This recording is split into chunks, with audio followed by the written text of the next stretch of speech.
Hello student, good morning. Have a good day. Today we are going to learn science.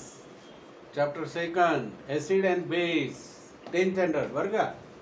तुम्हाला आज acid आणि base, आम्ल आणि अल्क, आम्ल आणि आम्लरी विज्ञानामध्ये महत्त्वाचे आहे. आम्ल आणि आम्लरी. ॲक्वस सोल्युशनमध्ये काय होतं, H+ आयन देतो, त्याला ॲसिड म्हणतात. जिथे OH- देतं त्याला बेस म्हणतात. हे एकदम सोपी, इट इज व्हेरी इझी. फक्त तुम्हाला इंग्रजीमध्ये लिहायला लागतं. इन ॲक्वस सोल्युशन असं इंग्रजीमध्ये लिहायचं. इन ॲक्वस सोल्युशन शॉर्टकटमध्ये लिहिलं तरी चालेल. SOLUTION तसंही लिहिलं तरी चालेल. ॲक्वस सोल्युशन जसं आपण इक्वेशन लिहितो, इक्वेशन, सोल्युशन किंवा इंटरटेनमेंट किंवा एक्झामिनेशन असे शॉर्टकट आहे. शिक्षकांना समजतात, ते मार्क देतात तुम्हाला. स्पेलिंग आपल्याला येतंय पण वेळ वाचेल नाही का.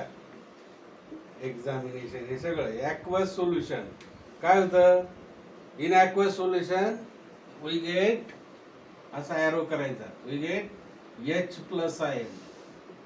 कोणता येतो, H+ आयन म्हणजे हायड्रोजन. मग स्ट्रॉंग ॲसिड, त्याच्यात पण आलं स्ट्रॉंग ॲसिड. काय होईल, more H+ ion, more H+ ion, strong acid. आता ॲसिड डायल्यूट असेल तर पाण्यामध्ये ॲसिड टाकायचं का ॲसिडमध्ये पाणी टाकायचं. Fill up glass containing water. If the glass is filled up acid and you drop what you are dropping, acid, then it will be goes fire. So it is the bad thing. म्हणजेच काय, पाणी न acid मध्ये पाणी न टाकता पाण्यामध्ये थोडं थोडं ॲसिड टाकायचं, बरोबर आहे की नाही. मग स्ट्रॉंग ॲसिड होईल, ते मोर H+ आयन होतील. काय होतील, मोर H+ आयन होतील. त्याचप्रमाणे वीक ॲसिड जर असेल तर काय होईल, हे झालं स्ट्रॉंग. आता वीक असेल तर काय होईल, वीक ॲसिड.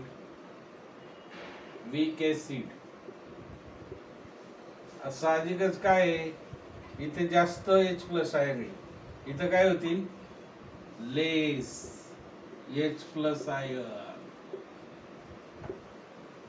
इथं लेस म्हणजे वीक ॲसिड, डायल्यूट ॲसिड, बरोबर की नाही.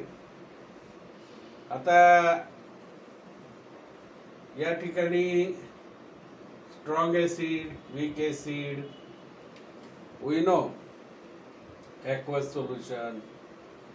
आता आपल्याला काय घ्यायचं, दुसरं कोणतं आहे, बेस. दुसरं आहे बेस. बेस म्हणजे आम्लरी, BASE, bases. What is mean by base? You know, in aqueous solution gives OH ion. जर ॲक्वस द्रावणामध्ये तुम्हाला OH हायड्रॉक्सिल आयन जर मिळाला तर ते आम्लरी होतं. मग कसं लिहायचं, इंग्रजीमध्ये लिहायचं. Base in aqueous solution, in aqueous solution काय घेतं, वी गेट असं किंवा ॲरो करा. वी गेट कोणता, hydroxyl OH- ion is called as base. What is the definition of acid? In the aqueous solution giving H+ ion is called as acid. What is the definition of base? In the aqueous solution we get the OH ion. What is meant by OH, hydroxyl ion? This is called as आम्लरी म्हणजे base. This is definition. Fill in the blanks किंवा in one sentence किंवा define the following. आता तुम्हाला indicator यामध्ये सर्वात महत्वाचा भाग आहे इंडिकेटर, दर्शक. इंडिकेटरला इंग्लिशमध्ये काय म्हणतात? दर्शक. Most important indicator. आता इंडिकेटर किती प्रकारचे आहेत? भरपूर आहेत. फेनॉल्फथेलीन आहे, मिथिल ऑरेंज आहे, हळद, टर्मरिक पेपर. टर्मरिक म्हणजे हळद आहे. हे सुद्धा तुम्हाला काय आहे? इंडिकेटर. इंडिकेटर म्हणजे तरी काय आहे? दर्शक. दर्शक म्हणजे काय? तुम्हाला दाखवतय. आपलं नाही का गाडी चालवताना इंडिकेटर असतात, left indicator, right indicator, straight way, असे इंडिकेटर. त्याला इंडिकेटर म्हणजे दर्शक म्हणतात. आणि हे दर्शक समजा आता लिंबामध्ये, लिंबाच्या रसात हळद टाकले, इंडिकेटर लाल होईल का नाही? साबण बघा घेऊन, तुम्ही प्रयोग करा, एक्सपेरिमेंट. साबण असा हाताला चोळा आणि त्याच्यावर लिंबाचा रस टाका, सगळं लाल जरत होईल. म्हणजे it is a science. Okay. हे आपले कोणते रस्त्यावर खेळ करणारे लोक, भानामती, हे दाखवतात, अरे रक्त निघालं, अरे रक्त निघालं. रक्त नाही, ते लिंबाच्या रसात काय असतं? इंडिकेटर असतं. आता या ठिकाणी इंडिकेटर वेगवेगळ्या प्रकारचे. फेनॉल. पहिला आहे फेनॉल, नाही पहिला, सर्वात महत्वाचा आहे पडला. पहिला जो आहे तो blue litmus. Blue litmus, litmus paper, litmus paper. दुसरा आहे red, red litmus paper.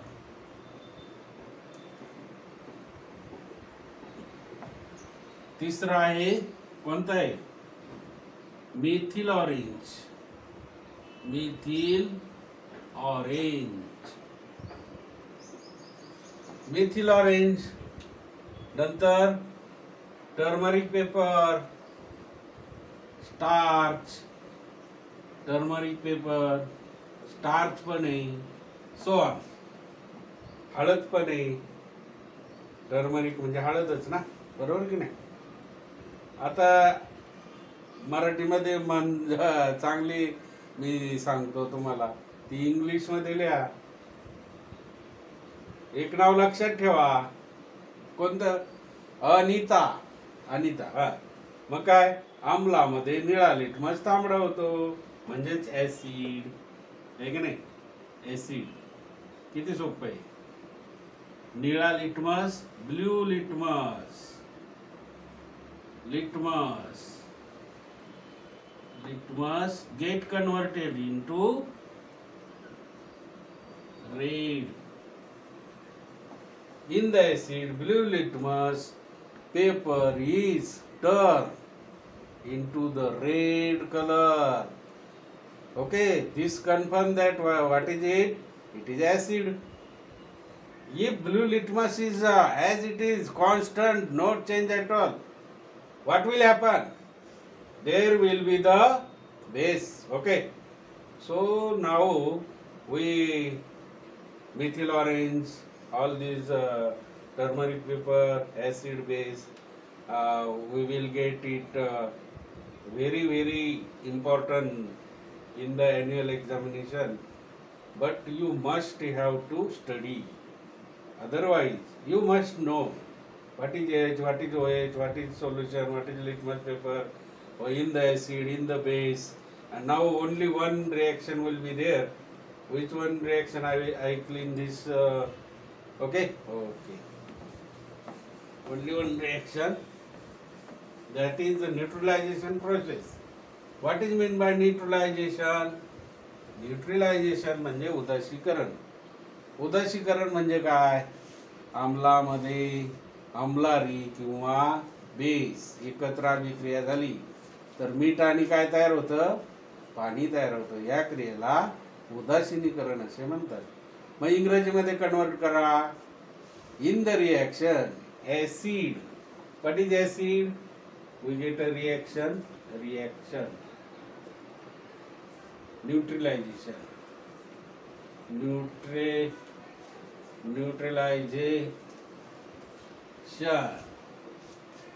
we get acid.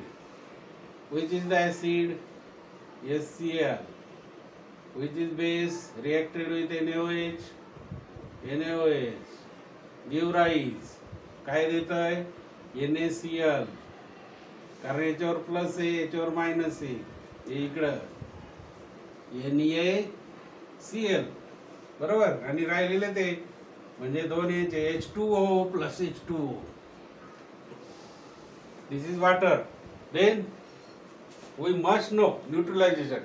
These questions arise and compulsory as far as annual examination is concerned. Tomorrow we'll see what is neutralization. Today we have this is the definition. Neutralization process is a process in which the acid react with the base. We get salt and water. This is salt. You know salt. Meat. SALT.